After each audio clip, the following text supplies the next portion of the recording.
Hi, welcome to the online version of our bolt tension training. My name is Larry Housel, and I'm the Director of Training at Skidmore Wilhelm.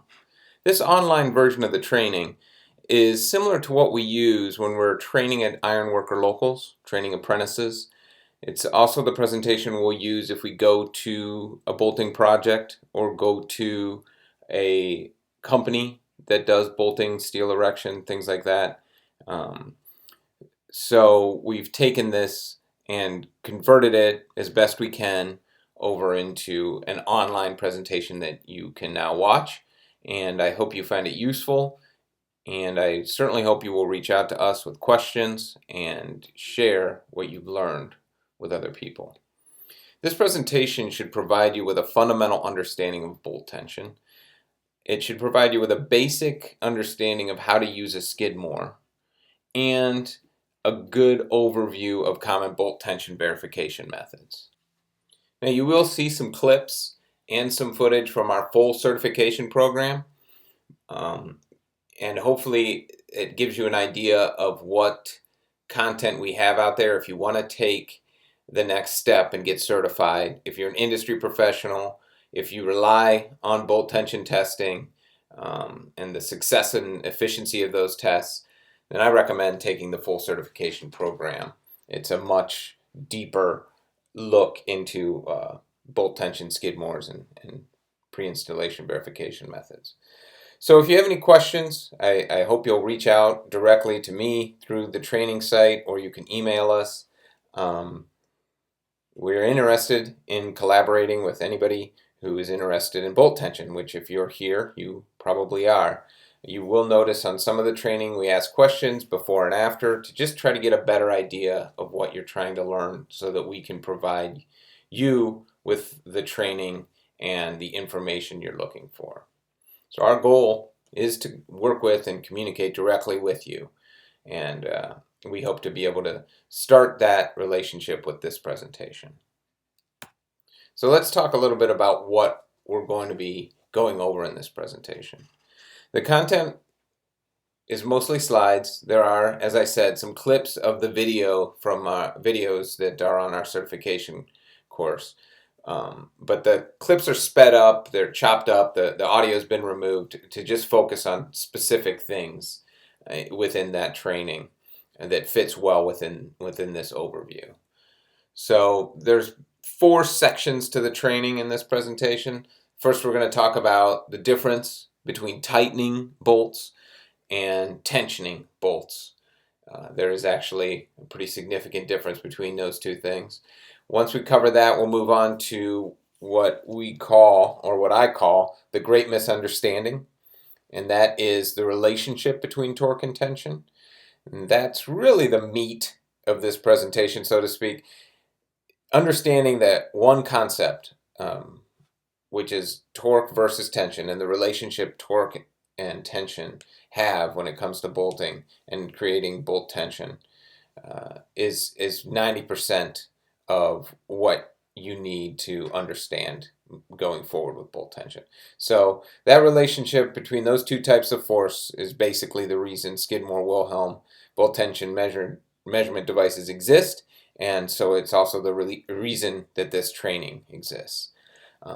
And then we will move on and cover measuring bolt tension. We'll talk about what the Skidmore does, how it works, and what's involved in planning and executing a typical bolt tension test. Finally, we'll review the most popular installation methods and touch on how and why they're tested. Okay, so let's get started. So the difference between tightening a bolt and tensioning a bolt. Tightening a bolt or a fastener is pretty straightforward. I think we're all familiar with applying some rotational force or torque with a spud wrench or some kind of tool to move the nut along the threads of the bolt until we pull all the plies together in the connection and snug everything tight. And that's what we typically call snug tight or snugging a bolt, and that's essentially what goes into tightening a bolt.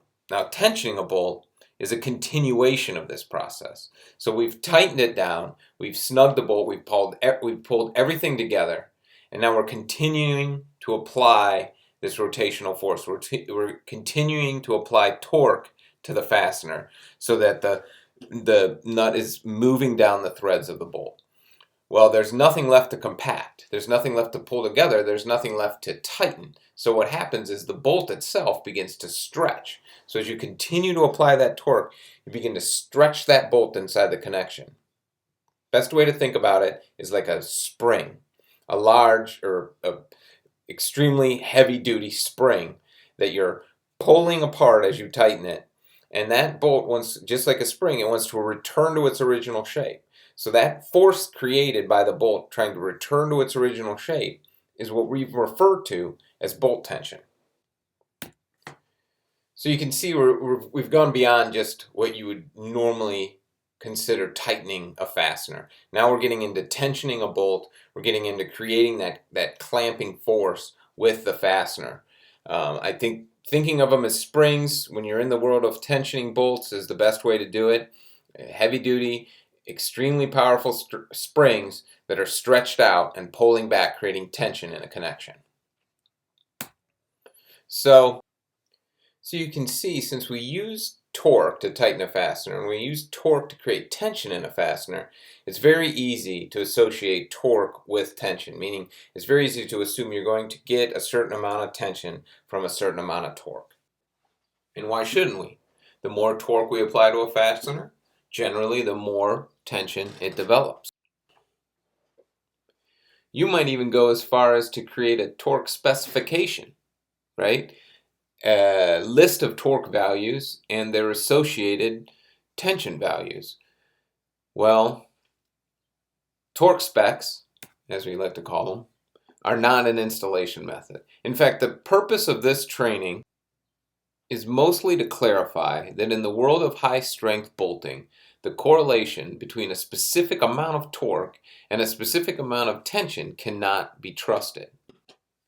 When we're working with structural steel or working in other similar industries that require bolt tension, we're dealing with such high levels of force that even the slightest variable can drastically affect the amount of tension that is created from a specific amount of torque.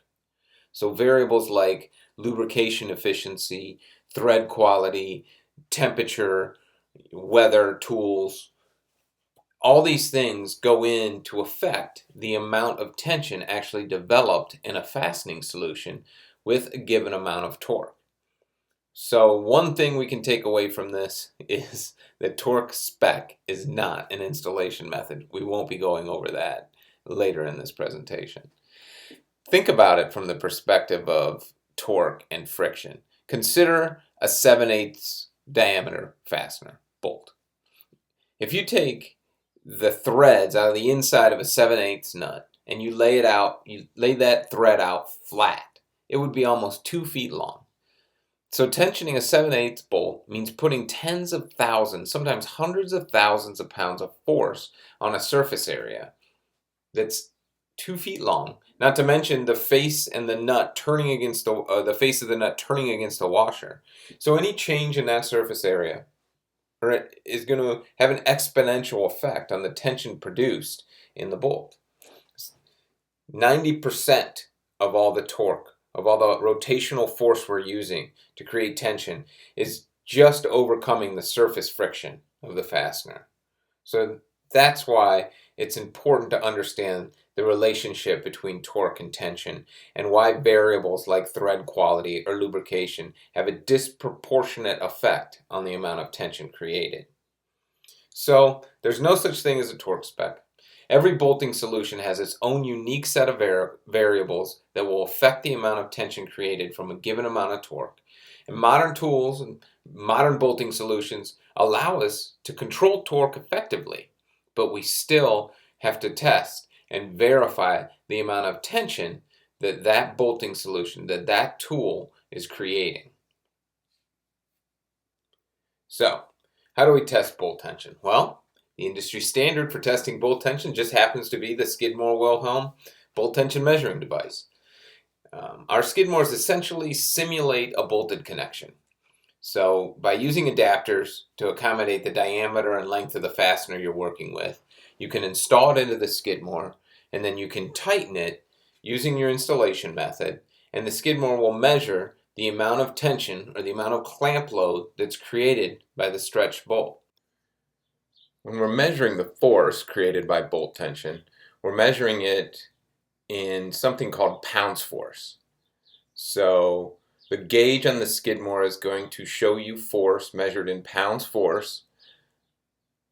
Typically, it's also called pretension, so you might hear the word pretension used as well. And that word pretension is based on the idea that we're putting the bolt into tension. We're stretching it and creating tension in it before it's put into tension under service load. So those are the terms used generally when we're talking about measuring bolt tension. You're also going to hear the term kips or kip, and that's a shorthand version of expressing these levels, because we are talking about tens of thousands, sometimes hundreds of thousands of pounds force created by these bolts. And instead of saying 126,000 pounds force, there's an engineering term, kips, and one kip is equal to 1,000 pounds force. So you'd hear, 126 kips or 26 kips, things like that. So 26,000 pounds force would just be articulated as 26 kips. So like I said, the typical test that you're going to be doing on a Skidmore involves assembling the Skidmore with the adapters required for your specific fastener, installing the fastener, tightening it using your installation method, and verifying the amount of tension that it creates. So beyond actually measuring it, what else are we testing, and why are we testing bolts in a Skidmore? Well, the first reason involves the hardware itself. We want to test the fastener hardware. We want to test the bolt to make sure that it's structurally sound, that it's not going to break or otherwise be damaged while it's being brought into tension. Now, modern fasteners typically don't have these kinds of issues. Standards and specifications around the manufacturing of modern high-strength bolts prevent any of these type of issues making it out to a project in the field. But back in the 80s, and a couple decades ago, it was a serious problem. There were a lot of imported, so-called counterfeit fasteners that were making their way into the manufacturer, into the construction industry, and it was causing a lot of problems. And so it became very important to make sure that you did actually have a good bolt. But beyond integrity, what we're looking at is the need to test the performance of the high-strength fastener.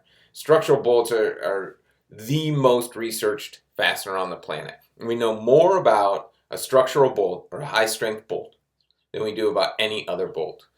So they're designed with a very specific amount of tension in mind. They're designed to create a specific amount of tension, and that's based on their diameter and based on their hardness. And so putting them into a Skidmore and testing them ensures that they're delivering that tension and gives you the confidence to use them on the project.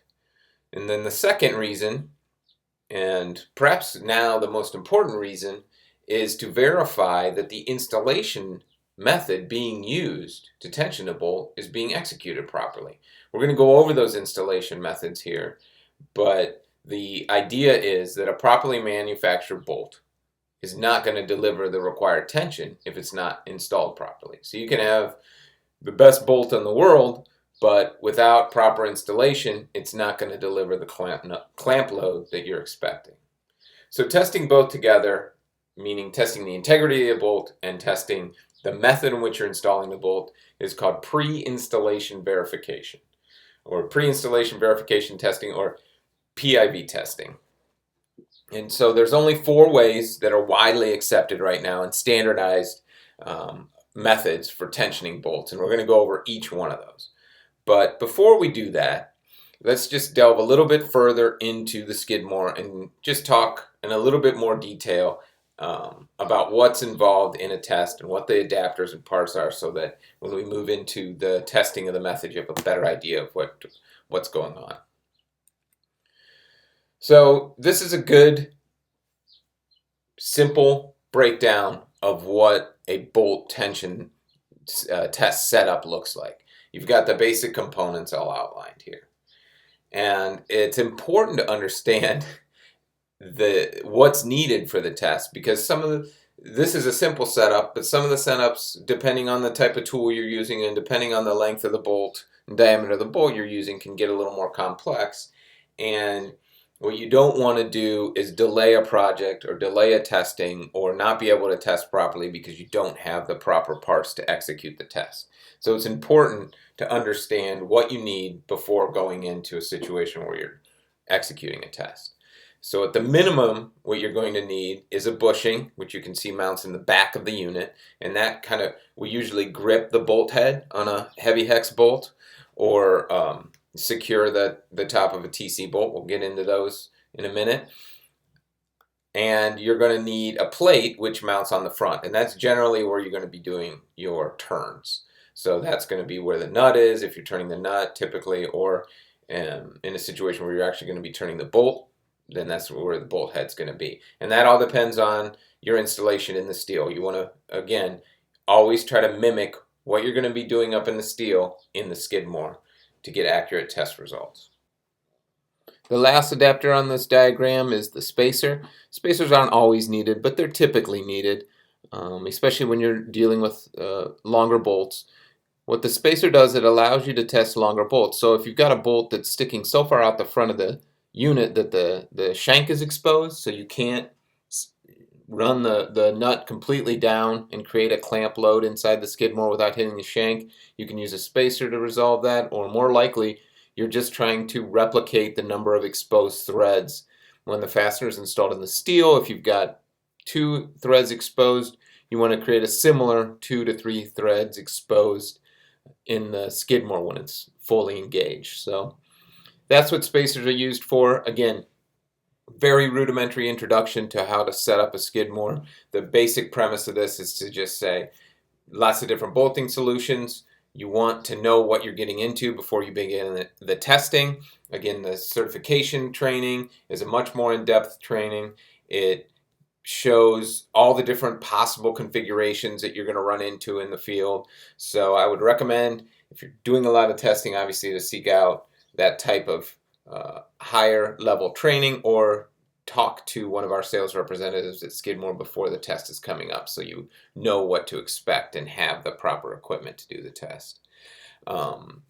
Continuing on here, I do have a quick clip from our certification training. I wanted to introduce it here because it shows some of the usage training that goes on, some of the safety training that we have, and because this particular issue results in a lot of damage to Skidmores, it makes sense to move it over to give it more exposure in this free training. So I'm going to go ahead and start it here.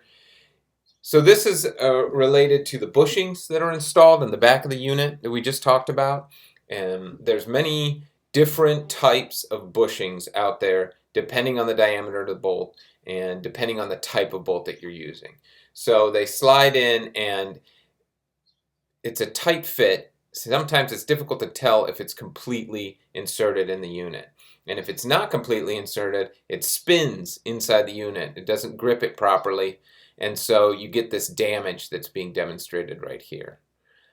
So what we do is we recommend that you don't put the plate on. You put the bushing on first, so you can see on the front of the unit that the bushing is flush with the front of the unit.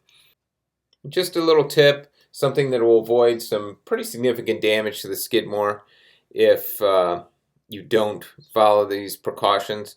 And again, an example of the type of training that we offer through our certification program. So now let's move on here and let's talk about the different installation methods.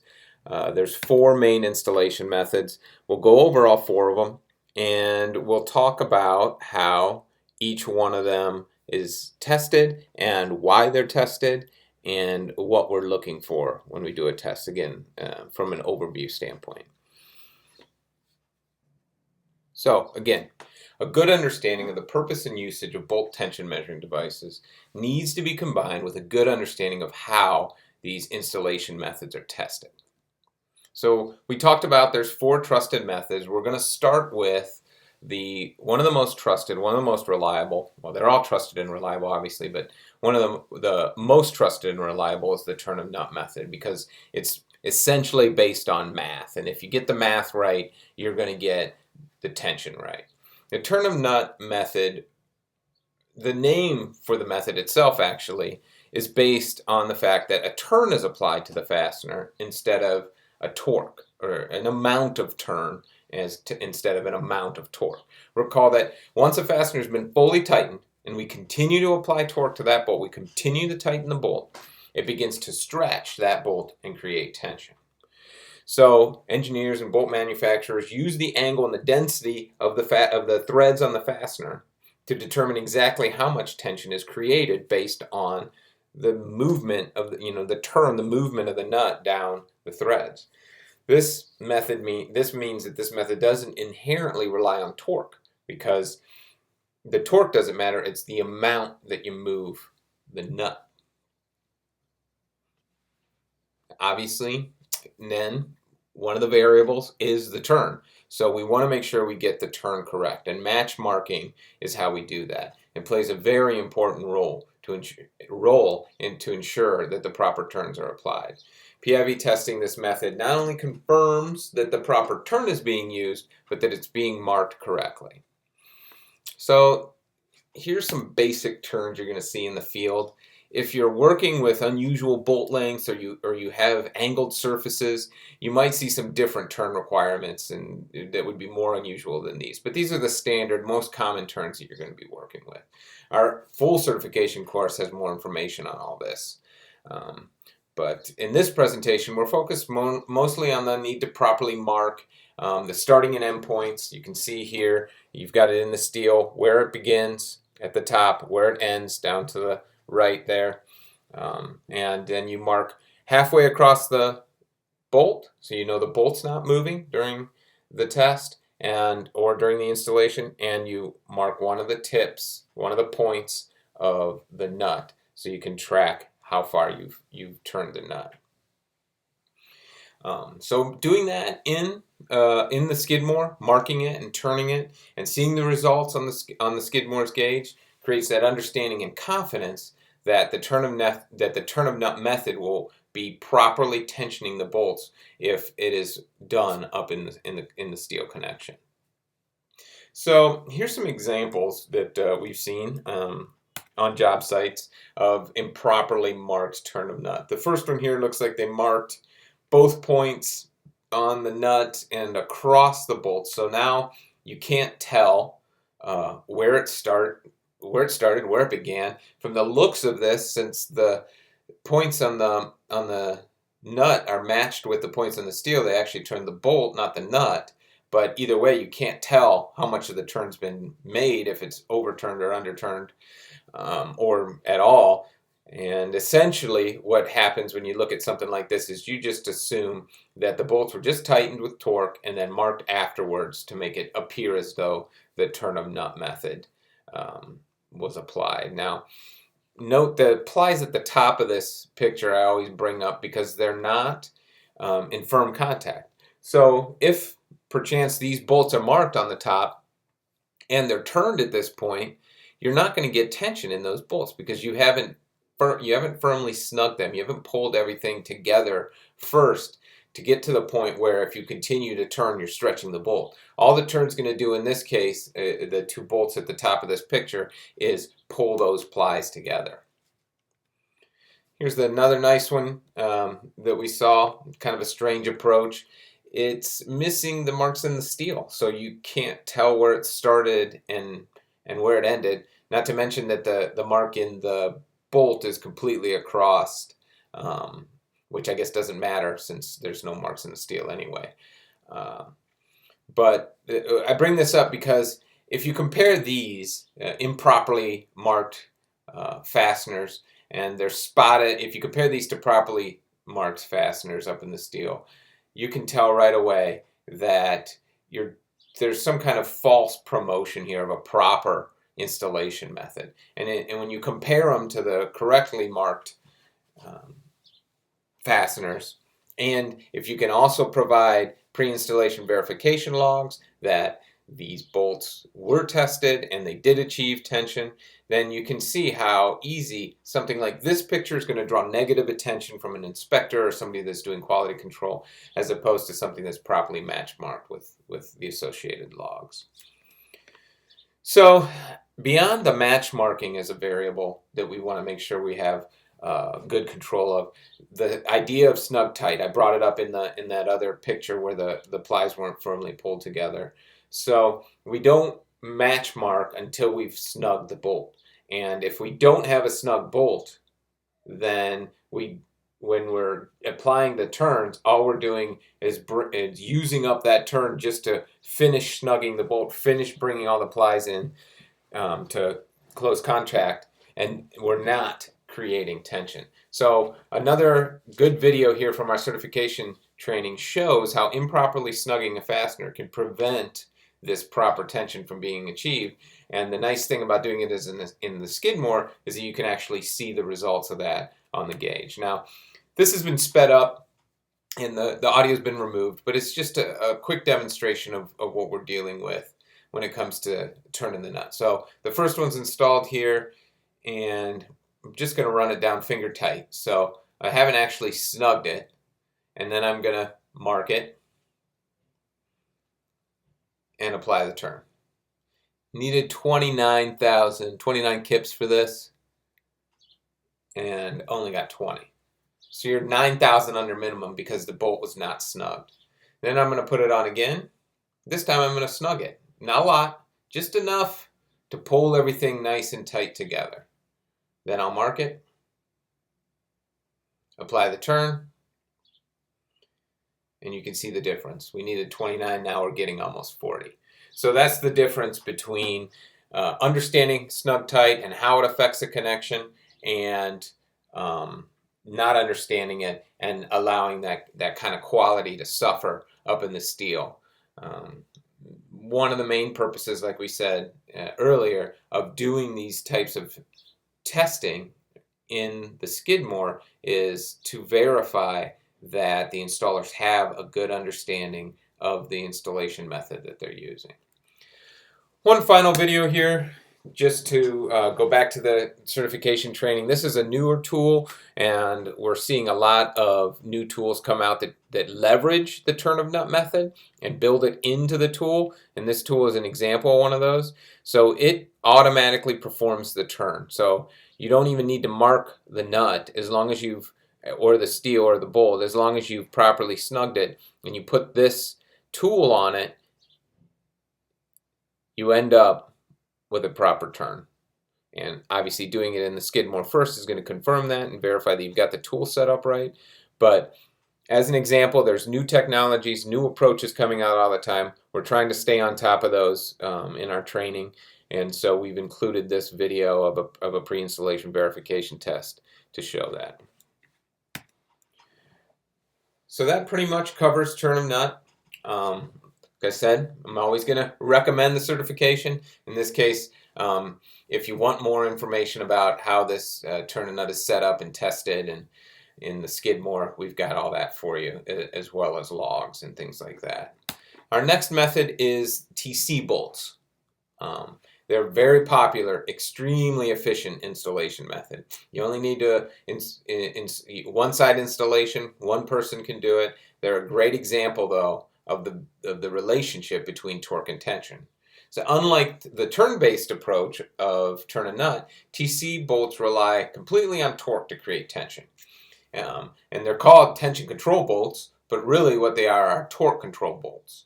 And to understand that, you need to understand their unique design. It uses a proprietary tightening tool called a TC gun, and it grips that pin on the end of the bolt.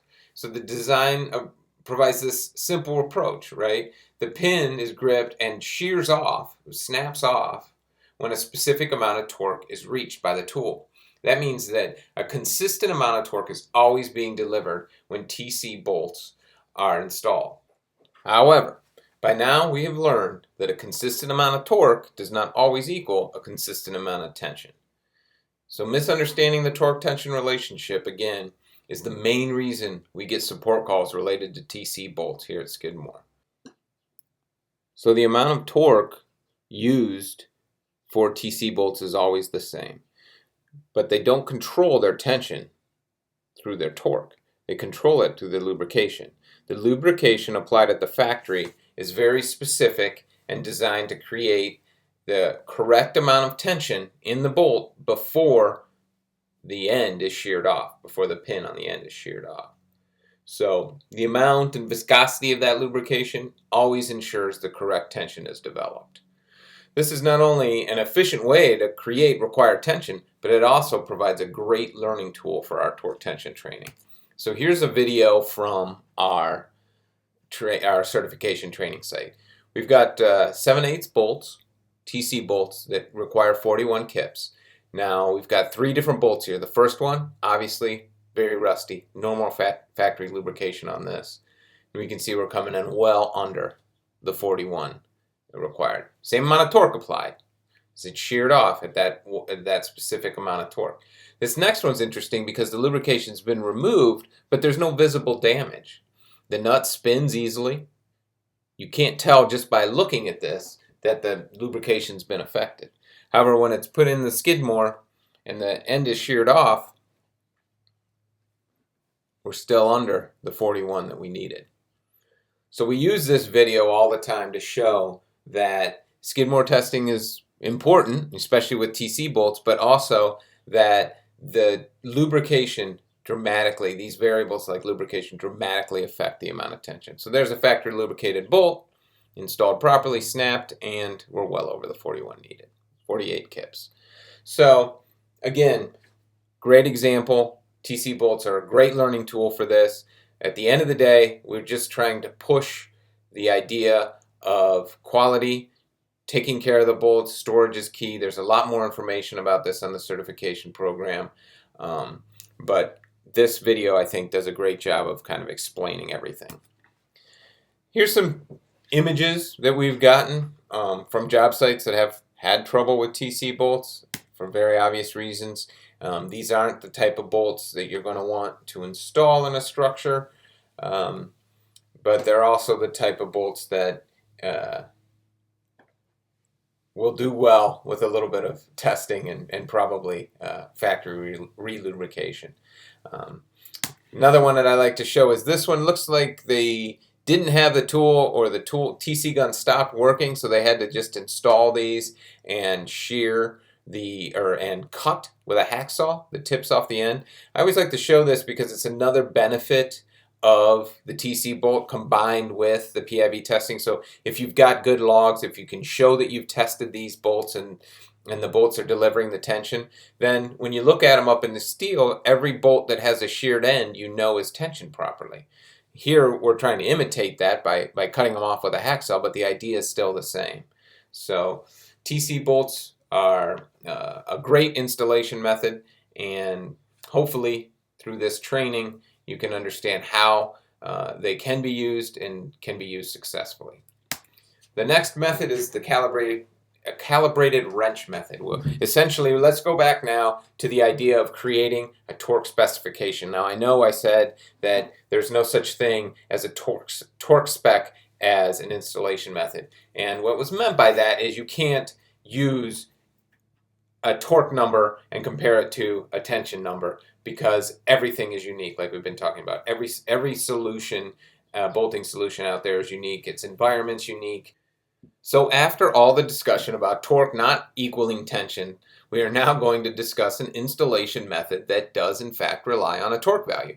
The calibrated wrench method is able to deliver correct tension in a fastener because it consistently creates a new torque specification that accounts for the unique variables of the installation solution that's being used. Okay, so it's an ongoing creation of torque values throughout the entire project, and sometimes throughout the entire installation of an array of bolts. Right, the value is consistently updated, minimum once per day with this specification. They actually got rid of this specification back in the 80s because they were concerned that it wasn't being implemented properly. People were creating a torque spec at the beginning of a job and just going on with the job, when in fact it needs to be re-established at least every day. But anything that happens that changes that, if it's a different lot number for the bolts, if you have a longer cord or hose for the installation tool, anything like that that changes, you're going to want to retest and establish a new torque value. So adhering to these proper testings, these guidelines and requirements is key to the calibrated wrench method. But if you do, it's a very reliable and straightforward way of installing bolts.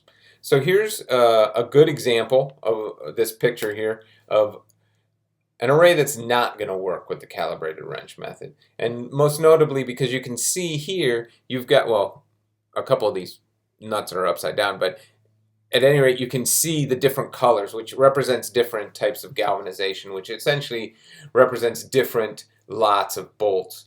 And you can't use a single torque value to tighten all those bolts because they're obviously each unique. Same goes for different tools. If you had two different tools on the job, you've got to establish a torque value for each of those tools and do that in a Skidmore to confirm that you're creating the tension required. All you're trying to do is create repeatable circumstances. Do that successfully, and you've got an environment where the calibrated wrench method is going to work for you. So the last installation method we're going to talk about is direct tension indicators, or the use of direct tension indicators, also called DTIs. This installation method involves adding a specially designed washer to your fastener assembly. This DTI washer is then used to measure the tension created in each fastener as it's tightened. There's raised bumps on the outside or on the inside of the washer. You can see them in this image that are compressed as the tension is developed in the bolt. So by measuring how much they've been compressed, the DTI installer is able to determine if the bolt has been correctly brought into tension. So we won't go into too much more detail on the DTIs because they do require things like feeler gauges and a better understanding of setting up a fastener because of the different ways you can do it. But you can get that explanation from our certification training. For the purposes of this overview, we'll just focus on how PIV testing is particularly important when you're using DTIs, because it gives the installer confidence that they're correctly using the DTI, just like match marking in the turn of nut. When you're testing with a DTI, you're getting used to measuring the compression of the bumps, seeing what that translates to in tension by looking at it on a gauge, and all the little nuances there involved in doing that measurement. Beyond just perfecting the measurement technique, it also gives you a good understanding that hardware, again, testing hardware is a crucial part of the testing solution. This next video here I'm going to play real quick is just another clip from our certification that shows that a plate might work in some situations and not other situations, in particular shorter bolts with DTIs. So here you can see we've got a short bolt. So this plate's actually been counterbored deeper than a regular plate to accommodate the short bolt. But you wouldn't be able to get the feeler gauge inside that counterbore plate for the shorter bolt. So we have special plates called DTI plates that you can see here that does allow you to access the DTI and measure the compression of the bumps. So again, it shows the importance of not only knowing how to perform the test, but also knowing what equipment is needed for the test. And here you get a quick clip of one of our logs that we include. There's our PIV logs that you can fill out if you're not using a spreadsheet. So the last slide here is an example of yet another move forward with the technology, and it shows these squirter DTIs. So the same idea, you've got these raised bumps on a washer, but now there's an epoxy underneath the bumps. So as the bumps are compressed, the epoxy shoots out, it's forced out from underneath the bumps, and you can visually get an indication without even using a feeler gauge that those bumps have been compressed. Just another indication that the tension has been achieved in the bolts. And again, if you've done this with if you've done this in the Skidmore, if you've tested it in the Skidmore, you've got the logs to show it, then you can feel confident when you see it up in the steel that you've got good tension. So at the end of the day, what testing is designed to do is help reduce or eliminate problems with installation. And what this training is intended to do is to avoid and eliminate problems with testing. I always bring everybody's attention with this picture, since it's the last one of the presentation, to the two bolts that are underneath the flanges in the back that don't have any epoxy visible, because they haven't been able to be tightened. And that's because you can't get a tool in there. Most likely because they weren't able to get a tool in there to tighten those two bolts because the flange is in the way. A great example of an issue you're going to run into on a job. Many issues bigger than that will come up, I'm sure. So what we're trying to do is just reduce the other issues where we can, especially when it has to do with bolt tension and bolt tension testing, so that you can focus on other issues like how to tighten those two bolts under the flanges. So that brings our presentation to an end. I hope that you found it useful. I hope that you will reach out with questions if you have any. I hope that if you're a professional that relies on bolt tension to succeed, that you will consider becoming certified so that you can promote this knowledge and spread it to other people. And thank you for being part of our training program. We look forward to creating more content for you. Talk to you soon.